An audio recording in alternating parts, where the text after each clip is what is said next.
À quelques minutes de l'ouverture, c'est comme un privilège. Découvrir seul le très bel espace interactif consacré à la saga du Vendée Globe. À 29 ans, Morgan Lagravière participe pour la première fois à cette course autour du monde. C'est assez étonnant de voir finalement la richesse de ces skippers. Il y a quand même pas mal de générations différentes, pas mal de profils différents. Certains qui partent plus pour l'aventure, d'autres qui partent pour la gagne. Donc ouais, c'est rigolo d'avoir tous ces visages finalement sous les yeux. Originaire de La Réunion, Morgan est un excellent régatier. En 2013, il termine 3e de la solitaire du Figaro. Safran cherche alors un nouveau skipper. Ce sera lui. Aujourd'hui, Morgan, c'est l'outsider face à de redoutables compétiteurs.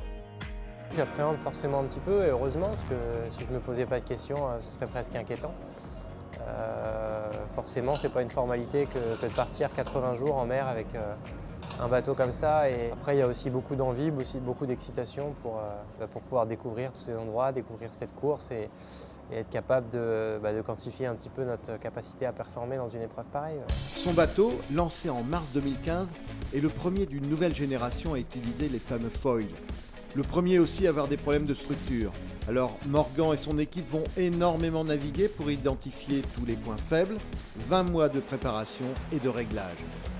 Clairement, le nouveau Safran est plus difficile à vivre qu'un bateau plus classique, mais aussi beaucoup plus rapide. Donc la douleur durera potentiellement moins longtemps et c'est aussi malheureusement ou heureusement le prix à payer pour aller vite autour du monde. Dans ma tête, je suis rassuré, en confiance et je pense que j'ai la machine pour non seulement performer et puis pour finir un Vendée Globe.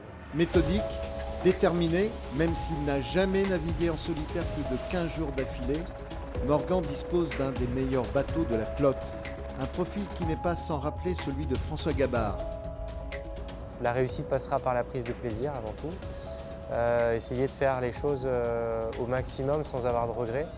Et puis la cerise sur le gâteau avec tout cet amalgame, le hasard, la réussite, tout ce qu'on veut autour. Essayer d'aller chercher une performance. Voilà, je pense que j'imagine que j'en ai les capacités. Tous les ingrédients sont là pour pourquoi pas créer la surprise.